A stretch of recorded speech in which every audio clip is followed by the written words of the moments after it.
참회에 기도하겠습니다. 사랑의 하나님 아버지, 주님의 무한하신 자비와 은총 속에서 지난 한 해를 살았습니다.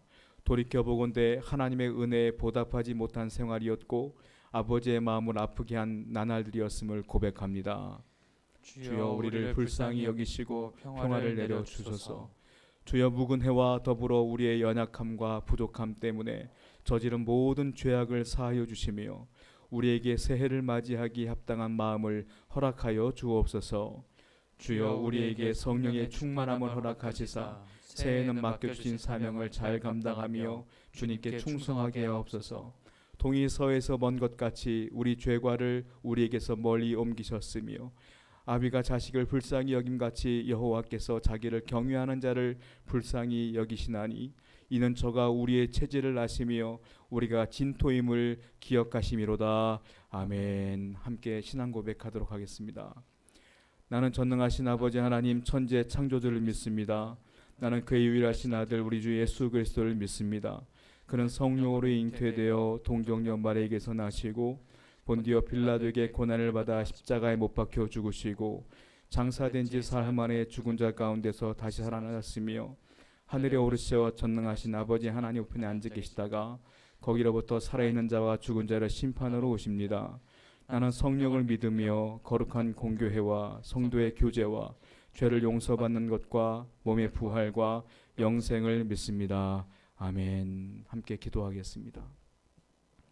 걸어가신 아버지 하나님, 진심으로 감사를 드립니다. 2020년 한 해 동안 여러 가지 어려움 가운데 우리가 거했습니다.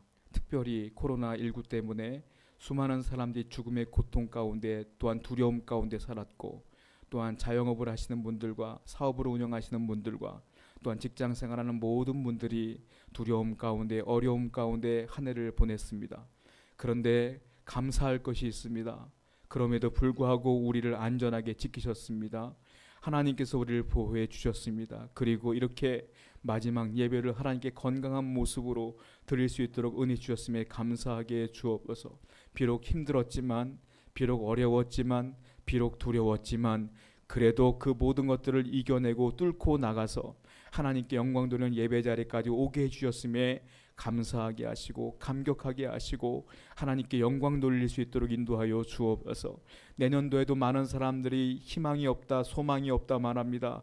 그러나 우리의 소망과 우리의 희망은 현실이 아니라 환경이 아니라 바로 하나님이 예수 그리스도가 우리의 소망인 줄로 믿사오니 주는 동일하시니 또 주를 바라보며 이 소망을 품고 살아갈 수 있도록 인도하여 주옵소서.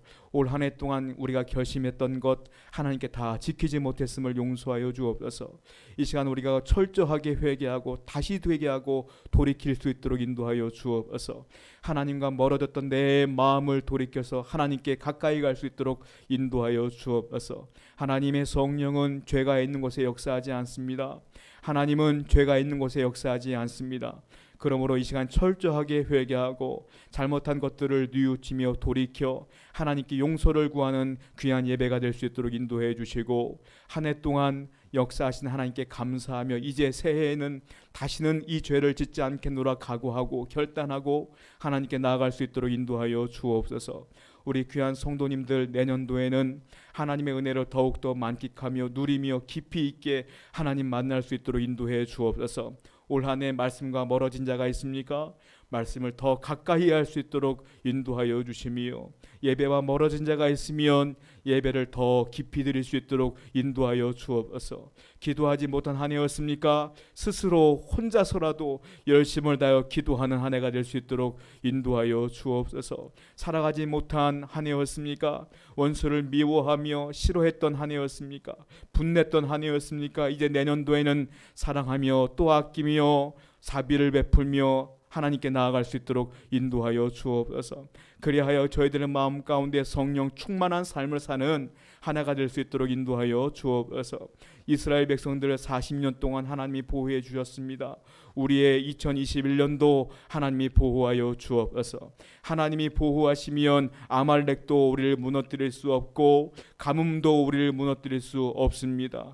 하나님이 보호하시면 그 보호되는 모든 백성들은 하나님이 철저히 지키시는 줄 믿사오니 우리 세우는 교회 성도님들 가정을 철저히 철저히 보호하시며 지켜주시어서 내년도에는 가나안으로 입성하는 귀한 해가 될 수 있도록 인도하시며 하나님의 은혜 가운데 거하는 한 해가 될 수 있도록 인도하여 주옵소서. 이 예배를 주님께 올려드리옵니다. 이 예배를 받아 주옵소서. 예수님의 이름으로 기도드렸습니다. 아멘. 우리 함께 성시교독하겠습니다. 전도자가 가로되 헛되고 헛되며 헛되고 헛되니 모든 것이 헛되도다.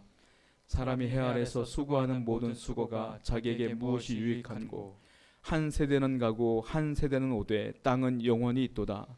해는 떴다가 지며 그 떴던 곳으로 빨리 돌아가고 바람은 남으로 불다가 북으로 돌이키며 이리 돌며 저리 돌아 불던 곳으로 돌아가고 모든 강물은 다 바다로 흐르되 바다를 채우지 못하며 어느 곳으로 흐르든지 그리로 연하여 흐르느니라. 만물의 피곤함을 사람이 말로 다할 수 없나니 눈은 보아도 족함이 없고 귀는 들어도 차지 아니하도다. 이미 있던 것이 후에 다시 있겠고 이미 한 일을 후에 다시 할지라. 해 아래는 새 것이 없나니 무엇을 가리켜 이르기를 보라 이것이 새 것이라 할 것이 있으리야. 우리 오래전 세대에도 이미 있었느니라. 이전 세대를 기억함이 없으니 장래 세대도 그 후 세대가 기억함이 없으리라. 아멘. 다 같이 하나님 말씀 보겠습니다. 오늘 말씀은 여호수아 4장 1절부터 24절까지입니다.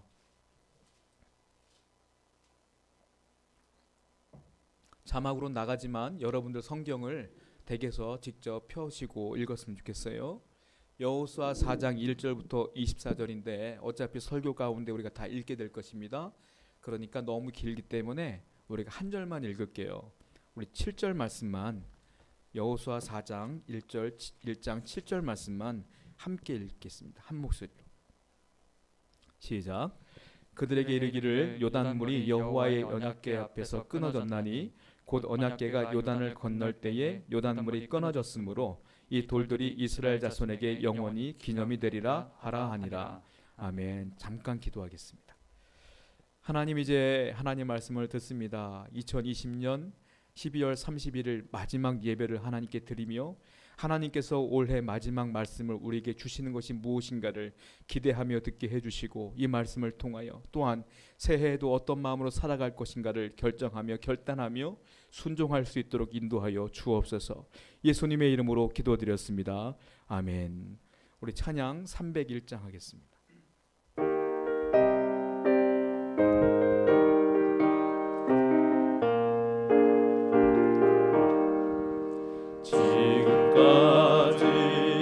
지내온 것 주의 크신 은혜라. 한이 없는 주의 사랑 어찌 이루 말하랴. 자나깨나 주의 손이 항상 살펴주시고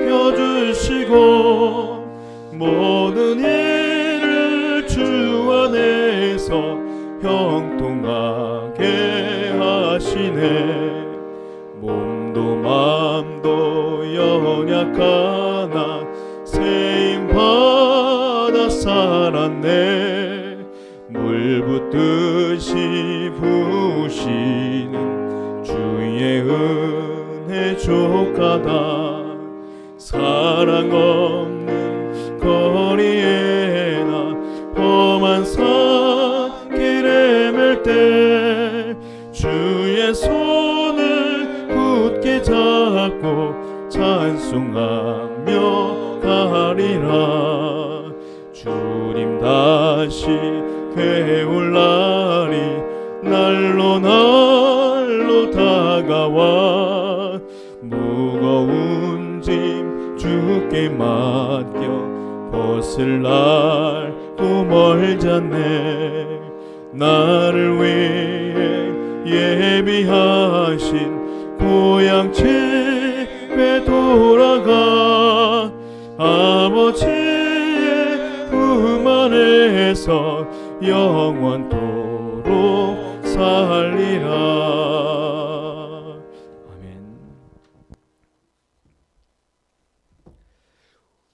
오늘 하나님의 말씀은 기념의 돌이라는 말씀으로 우리 함께 은혜를 나누려고 합니다.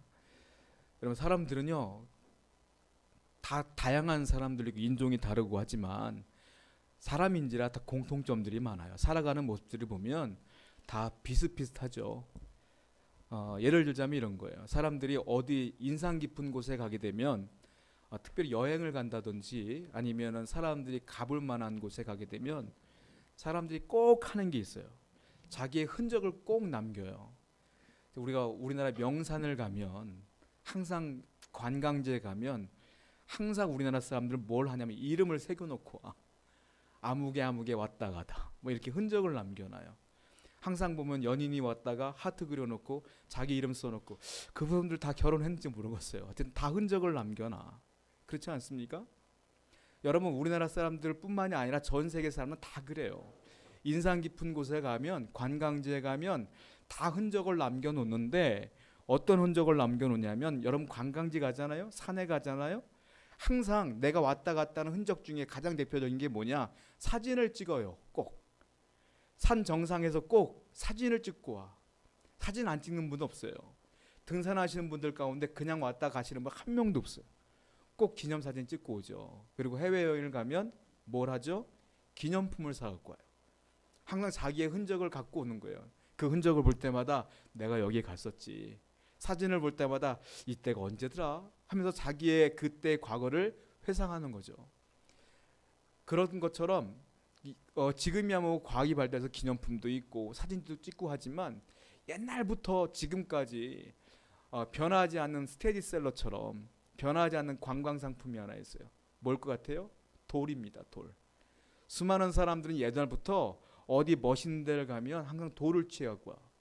한 나라 가면 돌을 갖고 오고 돌을 갖고 와서 이게 간수도 쉬워요. 갖고 오기도 쉽고 보관도 쉬워. 그 돌을 볼 때마다 내가 여기 갔었구나 하는 것들을 느끼지 않습니까? 지금도 돌 같은 거 갖고 오는 사람들 꽤 있죠.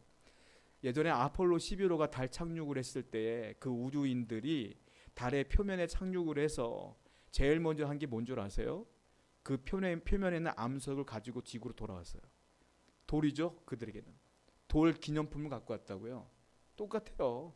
미국인이나 한국인이나 다 똑같습니다. 그리고 예전에 베를린 장벽이 무너졌을 때요. 그 베를린 장벽이 무너졌을 때 돌덩어리도 있을 거 아니에요. 시멘트 조각이 있었을 것이고 그게 하나도 남지 않았대요. 왜? 다 가져가갖고. 다 가져간 거예요. 시멘트 조각을. 내가 베를린 장벽 무너졌을 때 내가 그 현장에 있었노라. 기념품으로 다 가져갔다고 해요. 제가 왜 이렇게 돌 얘기를 하냐면 오늘 본문이 돌이 나오기 때문에 그래요. 오늘 본문을 보게 되면 하나님께서 특별히 명령하세요. 뭐라고 말하냐면 돌을 취하라. 그것도 돌이 하나가 아니에요. 12개를 취하라. 그래서 12개의 돌을 갖고 탑을 쌓아라. 이렇게 명령을 하시기 때문에 그래요. 자, 이때 배경을 말하자면 이 본문의 배경은 어느 때냐면 모세와 더불어 이스라엘 사람들이 40년 광야 생활에 종지부를 찍는 날이에요. 40년 동안 광야에서 헤매다가 즉 요단강을 딱 사이에 두고요. 요단강 동편이 40년 헤맸던 광야예요. 요단강 서편이 어디냐면 가나안 땅이에요. 요단강을 건너면 가나안으로 들어가는 거예요. 들어갈 때 제일 먼저 만난 성이 뭐죠? 여리고성인 거예요. 그리고 여리고성과 요단강 사이에 길갈이라는 곳이 있어요. 여리고에서 약 3km 동쪽으로 떨어져 있는 곳이에요. 거기에다가 하나님께서 뭐라고 하시냐면 돌을 요단강에서 취해서 너희들이 유숙할 곳 그 길갈에다가 돌탑을 쌓아라라고 명령을 하신다는 거예요. 그런데요, 이게 굉장히 그들에게는 중요한 날이에요. 왜냐하면 생각해 보세요. 40년 동안 이스라엘 사람들이 가나안 땅으로 들어가려는데 못 들어갔단 말이에요. 못 들어가다가 오늘 요단강을 통하여 들어가는 건데 이게 참 기가 막히겠는데가 이때가 우기예요. 우기. 요단강이 성지순례 가보신 분들은 알겠지만 건기 때는 사람들이 건너갈 만해요. 다리가 발에 이게 종아리도 안 차요. 물이. 근데 우기 때가 되잖아요. 이게요 물이 넘쳐갖고요 사람이 못 건너가요. 물에 휩쓸려 갈 정도예요. 이때가 언제나 우기예요. 우기. 그렇게 사람들이 건너갈 수 없는 타이밍이란 말이에요. 그런데 하나님께서 어떤 기적을 보이시냐면 홍해 바다를 건너게 하셨잖아요. 이스라엘 사람들에게. 요단강을 하나님이 갈라주셔요. 그래서 그들이 맨 땅을 건너갑니다. 건너갈 때 하나님이 돌을 취하라 라고 말하는 거예요. 그러니까 이스라엘 백성들 입장에서 볼 때는 이 날이 의미 깊은 날이죠. 잊을 수가 없는 날이죠. 정말로 이제 가나안으로 들어가는 날이기 때문에 그들에게는 기념할 만한 날이죠. 그때 하나님이 기념품 얘기를 하시는 거예요. 돌을 취하라. 여러분, 우리가 생각해 볼 때에 우리 인생에도 오늘 2020년 마지막 예배예요. 한 해를 되돌아보았을 때에 과연 여러분들이 1년 살면서 우리에게도 기념할 만한 날이 있었는가 한번 생각해 봤으면 좋겠어요. 여러분들이 기념할 만한 날이 있었는가? 힘들었습니까? 과연 힘들기만 했을까요? 과연 어렵기만 했을까요? 그 가운데 은혜는 없을까요? 생각해 보세요. 여기서 예배 드리는 것 자체가 은혜예요. 아프지 않은 것 자체가 은혜예요. 과연 오늘 말씀을 통해서 우리가 하나님이 취하라고 했던 그 12돌, 그것처럼 기념할 만한 사건이 무엇이 있는가? 나는 어떤 것을 기념하며 마무리를 지어야 될 것이냐, 그리고 새해를 맞이해야 될 것이냐, 이 부분을 한번 생각해 보고자 해요. 자, 본문 말씀을 읽어볼게요. 오늘 본문 1절부터 9절까지의 말씀을 좀 길지만 한번 같이 한번 읽어보겠습니다. 댁에 계신 분들도 한번 목소리를 읽어봤으면 좋겠습니다. 읽어봅니다. 그 모든 백성이 요단을 건너가기를 마침에 여호와께서 여호수아에게 말씀하여 이르시되 백성의 각 지파에 한 사람씩 12사람을 택하고 그들에게 명령하여 이르기를 요단 가운데 제사장들이 발이 굳게 선 그곳에서 12돌을 택하여 그것을 가졌다가 오늘 밤 너희가 유숙할 그곳에 두게 하라 하시니라. 여호수아가 이스라엘 자손 중에서 각 지파에 한 사람씩 준비한 그 12사람을 불러 그들에게 이르되 요단 가운데로 들어가 너희 하나님 여호와의 궤 앞으로 가서 이스라엘 자손들의 지파 수대로 각기 돌 한 개씩 가졌다가 어깨에 매라. 이것이 너희 중에 표징이 되리라. 후일에 너희의 자손들이 물어 이르되 이 돌들은 무슨 뜻이냐 하거든 그들에게 이르기를 요단물이 여호와의 언약궤 앞에서 끊어졌나니 곧 언약궤가 요단을 건널 때에 요단물이 끊어졌으므로 이 돌들이 이스라엘 자손에게 영원히 기념이 되리라 하라 하니라. 이스라엘 자손들이 여호수아가 명령한 대로 행하되 여호와께서 여호수아에게 이르신 대로 이스라엘 자손들의 지파의 수를 따라 요단 가운데서 돌 12돌을 택하여 자기들이 유숙할 곳으로 가져다가 거기에 두었더라. 여호수아가 또 요단 가운데 곧 언약궤를 맨 제사장들의 발이 선 곳에 돌 12돌을 세웠더니 오늘까지 거기에 있더라. 아멘. 하나님께서 명령을 내리셔요. 요단강을 하나님이 갈라주신 다음에 요단강을 건널 때에 제사장들에게 뭐라고 명령하시냐면 너희들은 언약궤를 매라. 매고 제사장들은 그 요단 한가운데 서 있어라. 이렇게 명령을 내려요. 그리고 제사장들은 서 있어요. 서 있는데 하나님이 또 뭐라고 말하냐면 12지파잖아요. 이스라엘 사람들이 12지파의 대표 한 명씩을 뽑아서 12명을 취하여 그 사람들이 대표로 요단강 한가운데 가서 제사장들 밑에 있는 돌을 큰 돌들을 하나씩 들고 와라. 그래서 너희들이 유숙할 곳에 12개의 돌을 세워놔라 라고 명령을 내리시는 거예요. 자, 9절 말씀을 한번 읽어보겠습니다. 다시 한번 시작. 여호수아가 또 요단 가운데 곧 언약궤를 맨 제사장들이 발이 선 곳에 돌 12돌을 세웠더니 오늘까지 거기에 있더라. 하나님은 너희가 유숙할 곳에 돌을 세우라고 명령했는데요. 여호수아는 너무 감격스러운 나머지 하나님의 명령 플러스 또 감사의 행동을 하는 거예요. 9절이 뭡니까? 9절 보면 언약궤를 맨 제사장들의 발이 선 곳, 즉 이건 어디냐면 요단강의 한가운데예요. 거기다가 12개의 돌탑을 먼저 쌓아요. 이건 하나님 명령한 건 아닌데 거기다 플러스 한 거예요. 더 거기다 쌓아요. 그리고 돌 12개를 취하여 건너가게 해요. 그리고 나중에 보면 유숙할 곳에 또 거기다 탑을 쌓게 되는 거예요. 그러니까 이게 돌탑을 2개를 쌓게 되는 거죠. 자, 우리는 궁금해요. 왜 하나님께서는 이 돌을 다 12개를 취하여 이 돌탑을 쌓게 하겠느냐? 왜 기념물로 이 돌을 갖고 기념물로 세우셨느냐? 이것이 궁금하단 말이에요. 왜 그랬을까요? 자, 6절과 7절을 보면 그 이유를 하나님이 설명해 주세요. 읽어봅니다. 시작. 이것이 너희 중에 표징이 되리라. 후일에 너희 자손이 물어 이르되 이 돌들은 무슨 뜻이냐 하거든 그들에게 이르기를 요단물이 여호와의 언약궤 앞에서 끊어졌나니 곧 언약궤가 요단을 건널 때에 요단물이 끊어졌으므로 이 돌들이 이스라엘 자손에게 영원히 기념이 되리라 하라 하니라. 2가지 뜻을 말씀해 주세요. 6절을 보면 뭐라고 말씀하시냐면 자, 이 돌이 내가 돌을 왜 취하라고 했느냐면 이 돌이 너희 중에 표징이 되리라. 표징이 어떤 표징이냐면 하나님께서 요단강을 갈라주셔서 너희가 요단을 건넜다는 표징이 되리라. 여러분, 제가 아까 말씀드린 것처럼 우기 때 요단강은 사람이 건널 수가 없어요. 그런데 이스라엘 민족이 건넜어요. 그것은 사람이 한 일이 아니에요. 사람이 할 수가 없어. 하나님의 은혜로 홍해가 갈라진 것처럼 여호와의 법궤 앞에서 물이 흘러야 되는데 딱 끊긴 거예요. 양쪽으로. 그 가운데 길이 난 거예요. 그러니까 하나님께서는 거기서 돌을 취하라. 이것이 표징이 되리라. 내가 너희를 건너게 한 표징이 되리라 라고 말씀하신 거예요. 이거는 현재 유대인들에게 말한 거예요. 그러니까 너희들은 기념하라 이 말이에요. 내가 너희를 인도한 것을 기념하라. 그리고 7절은 현재를 말하는 게 아니라 미래를 말씀하셔요. 미래. 자, 보시면 7절에 하반절에 이렇게 써 있어요. 이 돌들이 이스라엘 자손에게 영원히 기념이 되리라. 자손은, 너희의 자손은 미래예요. 너희가 낳을 아이들을 말하는 거예요. 그러니까 이 돌이 현재로 너희들에겐 표징이 될 것이야. 내가 너희를 건너게 했으니까. 그런데 이 돌은 그것으로 끝나는 것이 아니라 너희의 후손에게도 기념이 되리라. 이렇게 말씀하시는 거란 말이에요. 기념품이에요. 쉽게 말하면.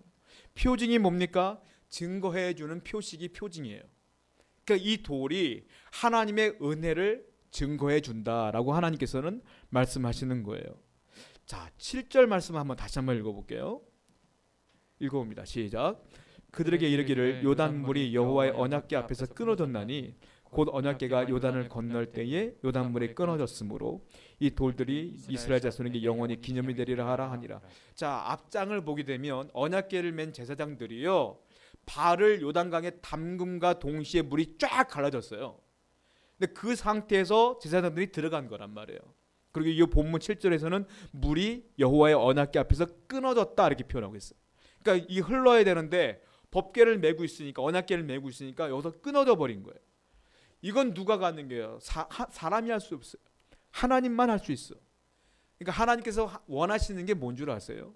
내가 너희를 40년간 돌봐줬고, 내가 너희들에게 요단강을 끊어줬고, 내가 너희를 건너게 해줬고, 이제는 너희들을 요단강을 건너서 가나안 땅을 점령케 해줄 거야. 그러니까 너희들은 이제 감사해 이 말이에요.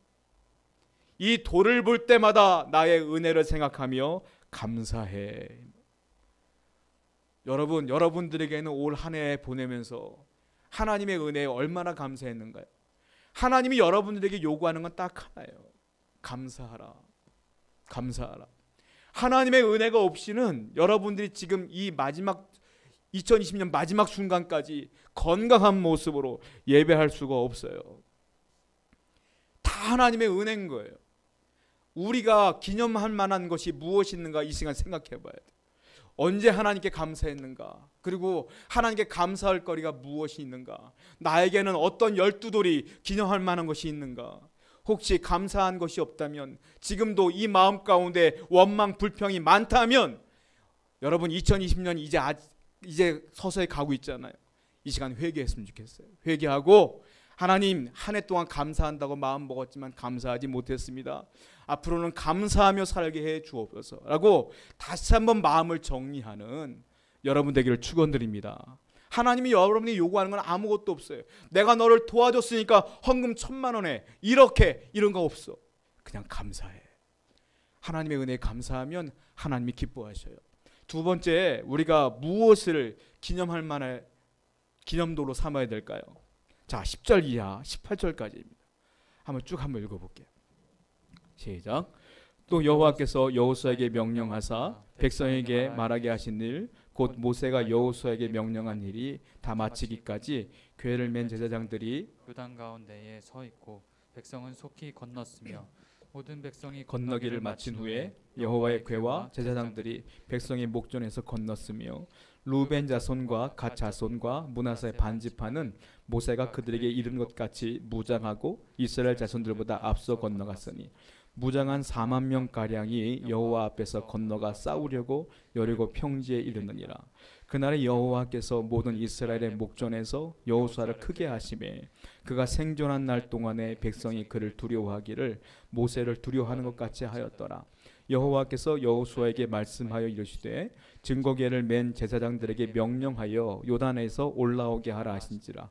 여호수아가 제사장들에게 명령하여 이르기를 요단에서 올라오라 하매 여호와의 언약궤를 맨 제사장들이 요단 가운데에서 나오며 그 발바닥으로 육지를 밟는 동시에 요단물이 본 곳으로 도로 흘러서 전과 같이 언덕에 넘쳤더라. 자, 이 말씀 가운데에 가장 중요시하는 인물이 등장을 해요. 누구냐? 제사장들이에요. 쉽게 말하면 요단강 도하 이 사건 가운데 가장 중심에 있는 사람들은 제사장들이었어요. 자, 요단강을 갈라질 때도 제사장들이 먼저 들어갔기 때문에 갈라진 거고요. 그리고 한가운데 언약궤를 메고 있는 사람들도 제사장이에요. 10절 말씀을 다시 한번 읽어볼게요. 시작. 또 여호와께서 여호수아에게 명령하사 백성에게 말하게 하신 일 곧 모세가 여호수아에게 명령한 일이 다 마치기까지 궤를 맨 제사장들이 요단 가운데 서 있고 백성은 속히 건넜으며, 자 보시면 알겠지만 자세히 읽어보시면 우리가 흔히 그냥 성경을 읽어보게 되면 제사장들이 언약궤를 메고 서 있었고 백성들이 건넜구나 하고 넘어갈 수 있어요. 그런데 이걸 묵상하고 곱씹어보고 다시 한번 읽어보게 되면 저는 너무너무 두려운 사건이에요. 이거는 왜냐하면 생각해 보세요. 이스라엘 백성들이 100명이 아니야. 50명이 아니야. 50명 건너가는 거 금방 건너가요. 100명 건너가는 거 금방 건너가요. 이 사람들 수만 명도 아니야. 수십만 명, 수백만 명이에요. 수백만 명이 건너가는 거예요 지금. 그때까지 시간이 얼마나 걸릴 것 같아요 여러분? 수백만 명이 걸어가면 한참 걸릴 거 아니에요. 몇 시간이 걸릴 거 아니에요. 어쩌면 하루 종일 걸릴지도 모르겠어요. 자, 그런데 문제가 뭐냐면 10절을 가만 보면 제사장들이 언약궤를 맨 상태에서 어디에 있었어요? 10절 하반절에 보세요. 요단 가운데에 서 있었어요. 언제까지? 백성들이 다 지나갈 때까지. 그 사람들이 다 지나갈 때까지 제사장들은 못 건너가. 그냥 한가운데 서 있는 거예요 그냥. 여러분 생각해 보세요. 여러분들이 이스라엘 백성이라고 생각해 보세요. 방금까지 요단강이 막 우기기 때문에 막 넘쳐 흘러. 근데 지금 요단강이 갈라졌어.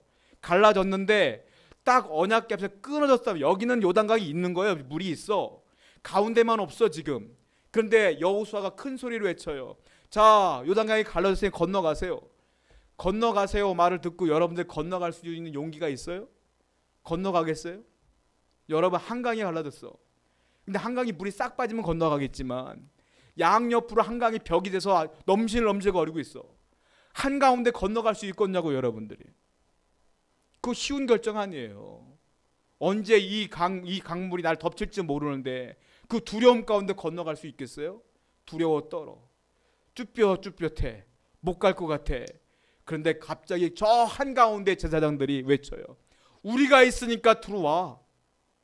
그때 백성들은 생각해봐요. 그래, 여호수아와 제사장이 있는데 하나님의 사랑하는 사람들인데 과연 그들이 가운데 있는데 요단강이 덮쳐질까? 안 그럴 것 같아. 거기다 여호와의 언약궤까지 메고 있는데 하나님의 법궤가 있는데 요단강이 덮쳐질까? 안 그럴 것 같아. 용기가 생겨서 건너는 거예요.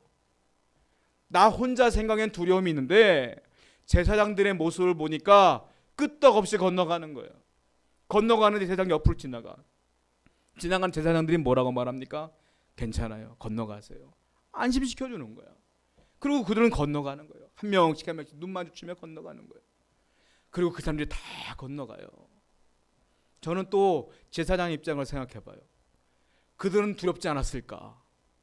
지금 서 있는데, 그리고 하나님께서는 그들과 함께 건너간 게 아니라 그들이 다 건너간 뒤에 12명을 또 뽑아서 그들이 또 들어와서 12도를 세워.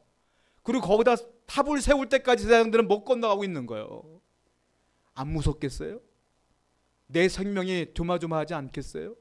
버티고 있는 거야. 그래서 사람들은 물을 보고 두려워하지만 제사장들은 하나님만 바라보고 버티는 거예요. 하나님이 함께하는데 괜찮아 라고 믿음으로 버티는 거예요. 이런 은혜가 여기 있다는 거예요. 여기 또 11절을 보세요. 읽어보겠습니다.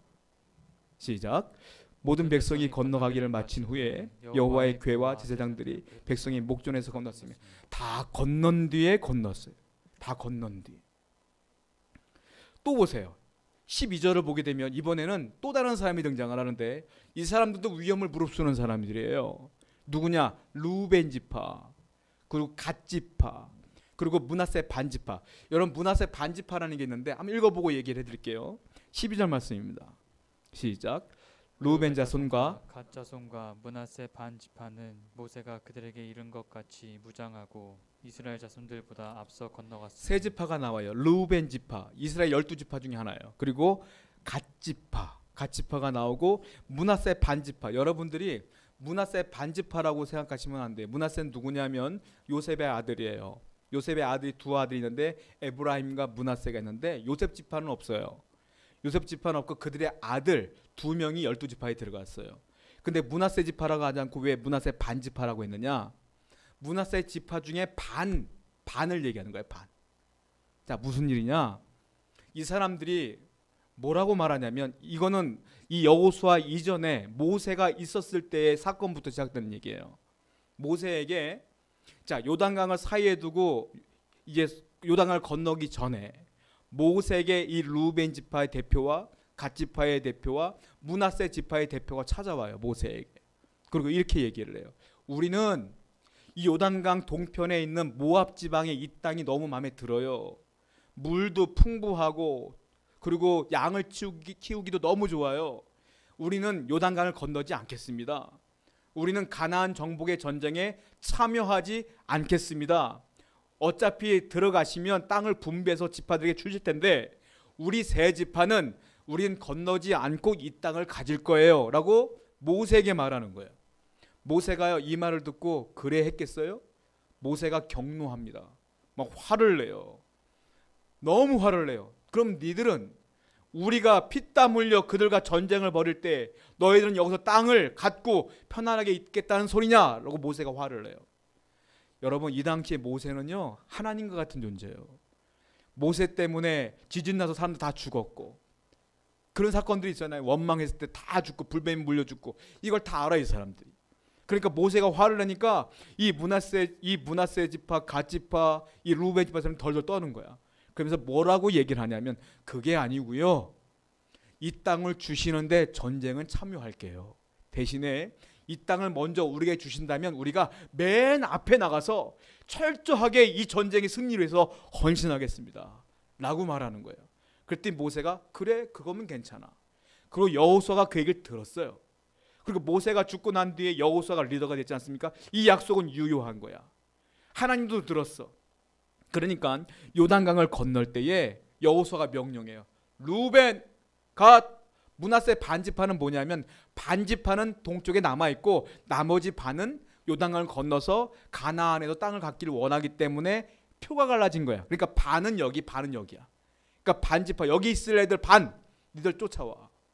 니들이 먼저 앞서 나가. 왜냐하면 요단강을 건nom과 동시에 가나안 땅이기 때문에 전쟁이 벌어질 수가 있어요. 그러니까 먼저 너희들은 무장하고 먼저 나가. 한마디로 총알바지하다는 거예요. 먼저 우리가 다 들어가기 전에 나오기 전에 싸우기 있어 이 말이에요. 그래서 이 사람들이 그 약속 때문에 무장을 하고 싸워요. 자 13절 보세요. 그게 연속되어지는 거예요. 시작. 무장한 4만 명 가량이 여호와 앞에서 건너가 싸우려고 여리고 평지에 이르느니라. 그 무장한 그 세 지파의 군대가 몇 명이냐? 4만 명이에요. 4만 명이 먼저 싸우러 나가는 거예요. 적들은 10만 명이 올지 20만 명이 올지 몰라. 그러나 하나님을 붙들고 4만 명이 먼저 나가는 거예요. 목숨 걸고 나가는 거예요. 이 땅을 지키기 위해서. 얼마나 감동적인지 몰라요. 자기들이 죽을지도 모르는 상황 속에서 하나님 붙들고 먼저 죽을 각오라서 먼저 나가는 장면이 이 장면이다라는 거예요. 여러분 교회에서도요 오늘날 이와 같은 역할들이 필요해요.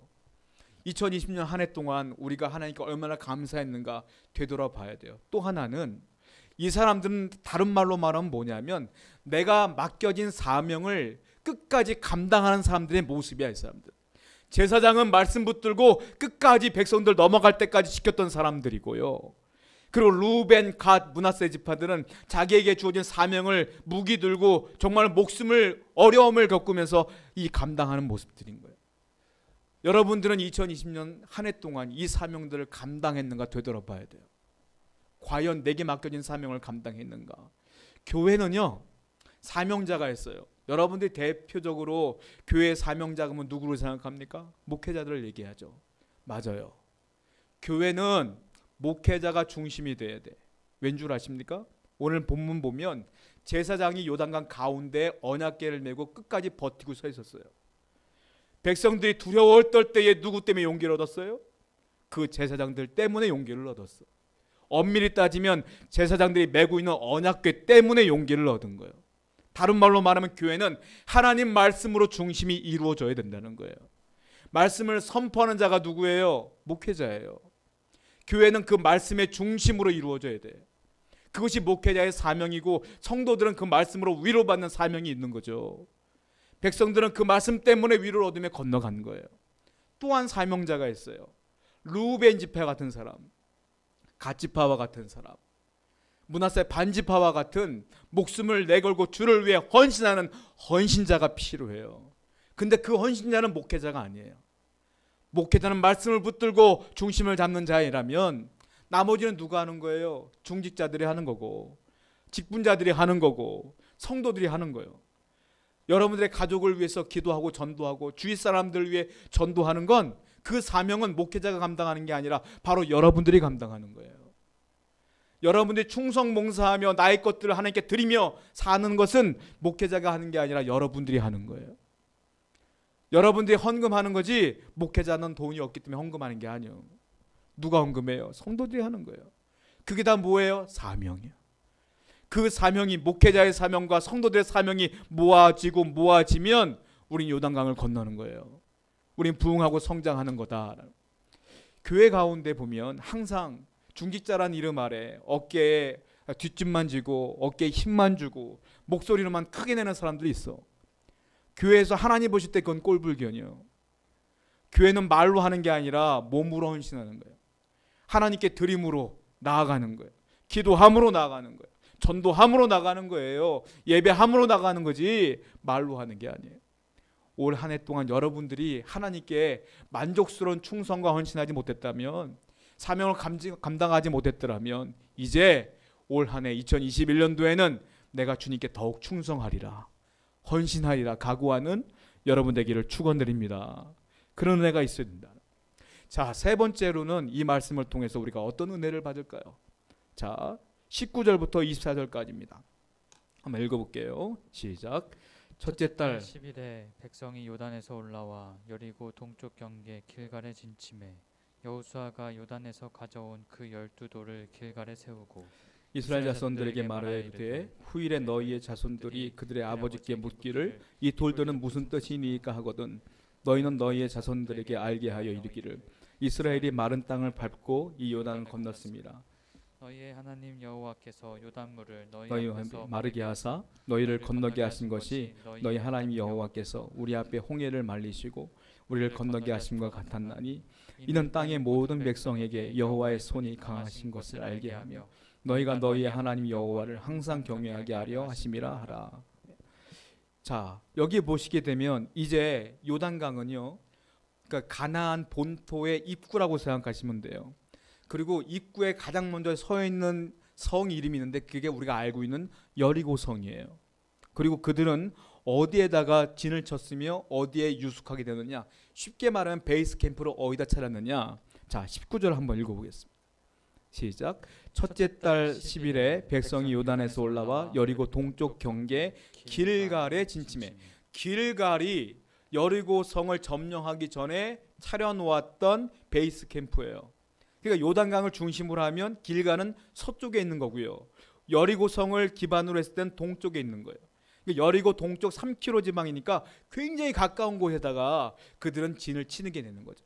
하나님은 거기다가 돌을 쌓아놓으라라고 명령하신 거예요. 자, 20절 말씀 보겠습니다. 시작. 여호수아가 요단에서 가져온 그 12돌을 길갈에 세우고 그 12돌을 길갈까지 가지고 온 거예요. 거기다가 그 돌을 세운 거예요. 그 이유가 있다. 하나님께서 말씀하세요. 내가 왜 여기다 세우게 했는지 이유가 있다. 자, 21절과 22절 한번 볼까요? 이유가 나옵니다. 시작. 이스라엘 자손들에게 말하여 이르되 후일에 너희의 자손들이 그들의 아버지에게 묻기를 이 돌들은 무슨 뜻이니까 하거든 너희는 너희 자손들에게 알게 하여 이르기를 이스라엘이 마른 땅을 밟고 이 요단을 건넜음이라. 후일에 너희의 자손들이 아버지 이 길갈에 세워진 돌들은 뭐예요? 라고 물은다면 너희들은 이렇게 대답하라는 게 22절인 거예요. 이스라엘이 마른 땅을 밟고, 즉 요단이 갈라졌다 이 말이에요. 마른 땅을 밟고 이 요단을 건넜다, 이 얘기를 꼭 해주라라고 말씀하신 거예요. 그리고 6절과 7절에 하나님의 명령하신 것을 그대로 이야기한 것뿐이에요. 21절과 22절은. 한 번 더 6절과 7절 읽어볼까요? 하나님이 이렇게 말하고 있거든요. 시작. 이것이 너희 중에 표징이 되리라. 후일에 너희의 자손들이 물어 이르되 이 돌들은 무슨 뜻이냐 하거든 그들에게 이르기를 요단물이 여호와의 언약궤 앞에서 끊어졌나니 곧 언약궤가 요단을 건널 때에 요단물이 끊어졌으므로 이 돌들이 이스라엘 자손에게 영원히 기념이 되리라 하라 하니라. 똑같은 말씀을 여호수아가 대독한 것뿐이에요. 하나님 말씀을 21절과 22절에 여호수아가 그대로 얘기한 거예요. 그냥. 이게 무슨 말이에요? 길갈에 세운 이 돌들은 하나님이 요단강을 건너게 해주셨다는 하나님의 은혜를 너희만 알지 말고 너희 후손들에게도 얘기해 줘라 이 말이에요. 사실 이 사건을 직접 체험한 이 어른들은, 유대 사람들은 이 돌탑을 세우지 않아도 돼요. 왜요? 이미 체험했으니까 알잖아. 알아요. 알기 때문에 하나님이 얼마나 대단하신 분인가, 얼마나 감사한 분인가를 알아요. 돌탑을 세우지 않아도 돼. 그런데 하나님은 굳이 기념할 만한 돌을 세운 이유가 뭐냐? 바로 여기 있는 사람 때문이 아니라 후손들 때문이라는, 후손들 때문. 왜? 이 아버지 어머니가 다 돌아가시면 후손들은 이 하나님의 은혜를 몰라요. 하나님이 어떤 분인지를 몰라, 경험해 보지 못했기 때문에. 그러니까 너희들은 대대손손 나에 대한 이야기를 해 주어라. 너희들의 신앙을 계속 흘려보내 주어라. 이 말을 하나님이 하시는 거예요. 여러분, 신앙은 대대손손 물려가는 거예요. 나만 믿고 끝나는 게 아니라 물려줘야 되는 거예요. 우리 교회에 결혼하신 분도 있고 결혼하지 않은 분도 있어요. 이거 다 들어야 되는 얘기야. 애들이 어린 분도 있고 이미 장성하여 시집장가 간 분들도 있어. 자녀들이 다 들어야 되는 얘기야. 왜? 자녀가 나이를 먹던 나이가 먹지 않던 상관이 없어. 우리의 사명이에요. 우리 사명은 뭐예요? 내 자녀에게 하나님을 가르쳐야 된다는 거예요. 하나님의 은혜를 가르쳐야 되는 거예요. 하나님이 어떤 분인가? 결혼을 하지 않았습니까? 내가 결혼하면 내 자녀에게 이걸 가르쳐야지 각오하시라고 결단하셔야 된다는 거예요. 안 그러면 신앙이 끊겨요. 그럼 내 자녀가 지옥불로 떨어진다는 거죠. 하나님은 그 은혜를 계속해서 흘려보내지기를 원하는 거예요. 여러분, 요즘 들어서 제가 고민하는 것 중에 하나가 있어요. 그게 뭐냐면 우리 어머니 세대 때부터 저까지는 신앙생활 하는데 당연히 여겼던 것들이 있어요. 그게 뭔 줄 아십니까? 주일 성수 11조. 이거는 신앙의 기본 중에 기본이었어. 우리에게는 신앙생활하면 당연히 주일 성수하는 거고 당연히 11조 하는 거예요. 안 그렇습니까? 요즘 친구들 어떤 줄 아세요? 주일 성수 11조, 그거는 신앙인들에게 아주 수준 높은 신앙인 것처럼 그들에게 느껴져요. 주일 성수를 한다? 11조를 한다? 이거는 신앙인 중에 신앙인이야. 그걸 다 아는 사람은. 우리에게는 당연한 것들이요. 요즘에는 그렇지 않은 낌새가 보여요. 그 후세대는 어떨 것 같아요? 아마 이것 하는 사람 별로 없을 것 같다는 생각이 들어. 그래서 마음이 너무 아프고 괴로울 때가 있어요. 야, 이거 어떻게 되나, 세대가 바뀌어져 가면서 하나님의 은혜를 모르겠구나 생각이 들어요. 사랑하는 세우는 가족 성도 여러분, 여러분들은 철저하게 자녀를 위해 기도하셔야 되고요. 이 은혜를 계속 넘겨줘야 돼. 그래서 우리 교회 모든 성도와 모든 자녀들은 하나님을 결코 떠나지 않는 신앙의 유산을 넘겨받는 그런 은혜가 있어야 될 줄로 믿습니다. 그 은혜가 여러분들 다시 한번 각오해야 돼요. 제가 예전에 외국에 있는 한 공익 광고를 본 적이 있어요. 보다가 참 은혜가 돼서, 공익 광고인데 보다 보니까 너무 은혜가 돼서 지금도 기억이 남아요. 그 광고를 보게 되면 아빠하고 이쁘장하게 딴 10대 딸하고 대화하는 장면이 나와요. 우리나라가 아니고 외국입니다. 대화하는 장면이 나와요. 아빠가 그 딸하고 얘기를 하는데 딸이 이렇게 얘기해요. 아빠, 오늘 밤에 친구들과 파티하기로 했어요. 나갔다 올게요. 그랬더니 아빠가 그 딸에게 웃으면서 이렇게 얘기를 하는 거예요. Remember, no smoking, no drinking, no kissing. 이렇게 말하는 거예요. 무슨 뜻이겠어요? 너 알지? 아빠하고 약속한 거 알지? 기억하지? 자, 절대 담배 피우면 안 되고 술 먹으면 안 되고 키스하면 안 돼. 이렇게 얘기를 하더라고요. 그리고 장면이 바뀌면서 그 여자아이가 막 신나게 노는데 껄렁껄렁해 보는 남자아이가 그 여자 앞으로 쓱 와요. 그러면 담배를 막 피우면서 음흉하게 그 아이에게 이렇게 얘기를 해요. You want a cigarette? 담배 한 대 피울래? 이렇게 물어봐요. 그때 여자아이가 정색을 하면서 그 남자한테 뭐라는지 아세요? No, thank you. 그리고 싹 돌아가요. 그러면서 자막이 딱 뜨는데 뭐라고 나오냐면 이렇게 나와요. 당신의 자녀들에게 말해 주세요. 당신의 자녀들은 기억할 겁니다. 이렇게 뜨더라고요. 난 그게 은혜가 되더라고. 아, 자녀들은 모르는 것 같지만 말해주면 다 기억하는구나. 하나님의 말씀을 가르쳐주면 분명히 기억할 거야. 하나님의 은혜를 넘겨주면 반드시 기억할 거야라는 은혜가 생겼어. 사랑하는 성도 여러분, 여러분들의 자녀가 장성하든 어리든 상관하지 않고 하나님의 말씀을 제대로 넘겨줬으면 좋겠어. 하나님에 대한 신앙교육은요, 목사만 하는 게 아니에요. 교사만 하는 게 아니야. 진짜 신앙교육은 부모가 하는 거예요. 그 신앙의 유산을 우리가 남겨줘야 된다. 자, 9절 말씀 보겠습니다. 읽어볼게요. 시작.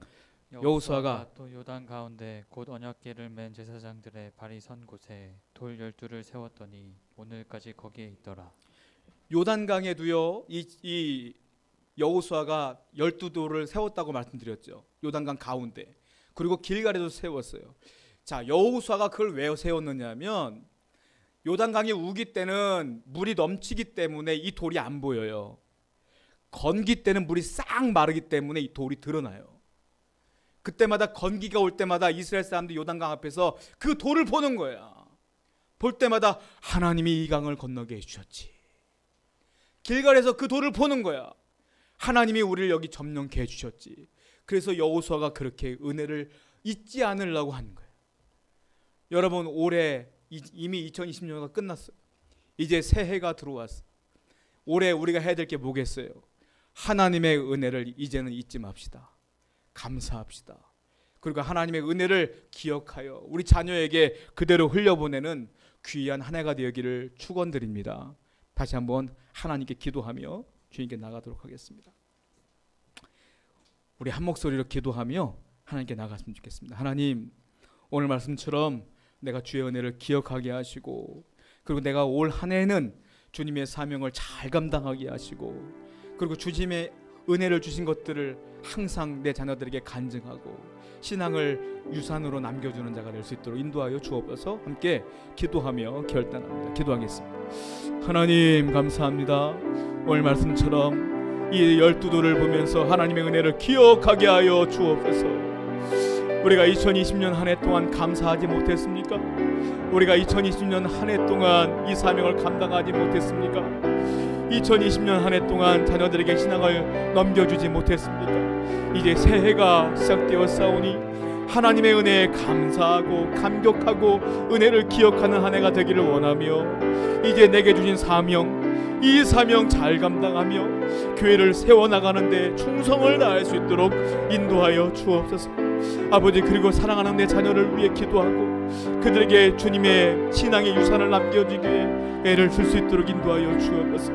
우리 기도를 들으시며 하나님의 성령으로 인도하여 주옵소서. 하나님 함께 해주시고 인도해 주시기를 원합니다. 아버지 하나님, 2021년도 새해가 시작되었습니다. 이 새해 첫 예배를 하나님께 드리게 해주셨음에 감사를 드립니다. 아버지 말씀처럼 이제 올 한 해에는 더욱더 감사하게 하시고 하나님의 은혜를 더욱더 누리며 살게 해주시고 내게 주신 사명 잘 감당하며 하나님의 나라 확장을 위해 애를 쓰게 해주시고 우리 사랑하는 자녀들 올 한 해에는 하나님의 은혜로 늘 보살펴 주시고 그 은혜를 간증하며 이 아이들의 신앙으로 잘 성장해 나갈 수 있도록 인도하여 주옵소서. 올 한 해에도 분명히 힘들지만 어렵지만 그래도 하나님의 은혜가 있을 것을 기대하며 소망하며 나갈 수 있도록 인도하여 주옵소서. 예수님의 이름으로 기도드렸습니다. 아멘. 우리 찬송하며 봉헌합니다. 우리 올 한 해 2020년 이미 지났지만 우리 하나님께 다시 한번 회개하며 올 2021년도에는 더 깨끗한 마음으로 살게 되려고 다시 한번 회개하며 하나님께 나갔으면 좋겠습니다. 기도하시겠습니다. 하나님 감사합니다. 주여 하나님 한 해 동안 지은 죄를 용서해 주옵소서. 하나님의 계명을 멀리했던 건 용서해 주옵소서. 하나님 말씀을 가까이 하지 못했음을 용서해 주옵소서. 기도하지 못했음을 용서해 주시옵소서. 하나님이 예배자를 찾는다고 분명히 말씀했는데 예배하지 못했음을 용서해 주옵소서. 하나님의 영광보다는 나의 유익을 따랐던 것들을 용서하여 주옵소서. 하나님 아버지 형제자매를 사랑하기보다는 분노함으로 미워하며 그들을 정말로 무시했던 것들을 용서하여 주옵소서. 사랑하라, 하나님을 사랑하라, 이웃을 사랑하라. 하나님 그 모든 것들을 지키지 못했음을 용서하여 주옵소서. 사람들을 비난했음을 용서해 주옵소서. 사랑하는 이들을 위해서 기도하지 못했음을 용서하여 주옵소서. 아버지를 위해서 헌신하지 못했음을 용서하여 주옵소서. 하나님을 위해서 살지 못했음을 용서하여 주옵소서. 세상을 사랑했음을 용서해 주옵소서. 세상과 하나님 사이에 방황하며 고민하며 갈등했음을 용서하여 주옵소서. 주 예수님께서 나를 위해 십자가에 달려 돌아가셨음에도 불구하고 예수님의 은혜를 전혀 기억지 못했음을 용서하여 주옵소서. 주의 보좌 앞으로 나가지 못했음을 용서하여 주옵소서. 하나님을 생각하지 못하며 원망 불평 살았던 것을 용서해 주옵소서. 감사하라 했음에도 불구하고 감사하지 못했으며 기뻐하라 했음에 기뻐하지 못했으며 기도하라 했음에 기도하지 못했음을 용서하여 주옵소서. 불안했음을 용서해 주옵소서. 두려워했던 것들을 용서해 주옵소서.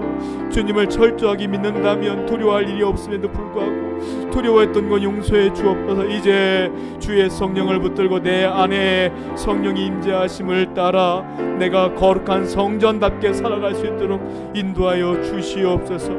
하나님 함께 하시고 인도해 주시며 우리의 죄를 용서하여 주옵소서. 하나님 2021년도 새해를 맞이하며 예배를 드리며 또한 하나님께 귀한 예물 드린 손길들이 있습니다. 이 예물들 다 받아주시고 하나님의 은혜로 이 예물을 드린 손길들 다 기억해 주옵소서. 천국에 가면 생명책이 있고 행위책이 있습니다. 생명책에 이미 우리의 이름이 기록되어 있음을 믿습니다.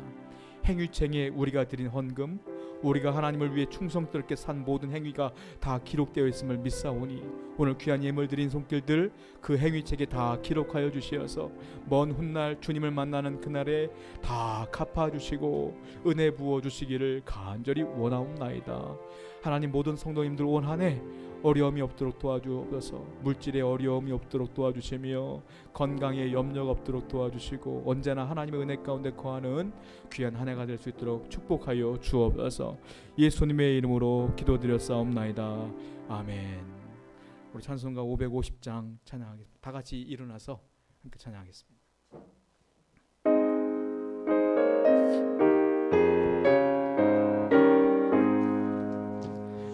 시온의 영광이 빛나는 아침 어둡던 이 땅이 밝아오네. 슬픔과 애통 기쁨이 되니 시온의 영광이 비춰오네. 시온의 영광이 빛나는 아침 매였던 종들이 돌아오네. 오래전 선지자 꿈꾸던 복을 만민이 다 같이 누리겠네. 보아라 광야의 화초 나무가 피고 말랐던 시냇물 흘러오네. 이 산과 저 산이 마주쳐 울려 주의 순종을 찬송하네. 땅들아 바다야 많은 섬들아 찬양을 주님께 드리어라. 쌈과 죄악이 가득한 땅에 찬송이 하늘에 사무치네. 아멘. 광고 말씀드립니다. 2020년도를 은혜 가운데 보내고 이제 2021년도를 맞이했습니다. 금년에도 하나님의 은총과 돌보심이 성도님들의 가정과 사업 위에 함께 하시기를 원합니다.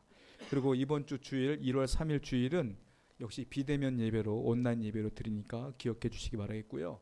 그리고 오늘부터 1월 1일부터 우리가 큐티를 하는데 제가 보내드리는 말씀으로 묵상하시고 그리고 아침에 큐티에 관한 말씀의 설교 영상이 매일 올라갑니다.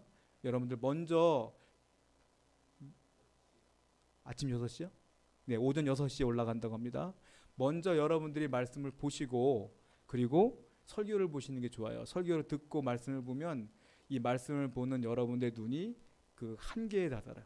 그 말씀이 자꾸 생각이 나니까 먼저 묵상하시고 설교를 들으시기 바라겠고요. 또 하나는 수요일 날은 설교가 2개가 올라가는 거예요. 그러니까 오전에 하나 올라가고 수요 예배 설교 또 올라가요. 그러니까 여러분들 제가 설교 영상을 되게 많이 찍어요. 올 한 해. 그러니까 여러분들이 기도를 좀 해주셔서 잘 할 수 있도록 기도해 주시기 바라겠습니다. 축도하겠습니다. 이제는 우리 주 예수 그리스도의 은혜와 구속하신 하나님의 사랑하심과 성령님의 감화, 감동, 충만, 역사하심이 지금 예배한 모든 분들 머리 위에 이분들의 직장과 사업장과 가정과 자녀들 위에 지금부터 영원토록 함께 계시기를 간절히 축원하옵나이다. 아멘.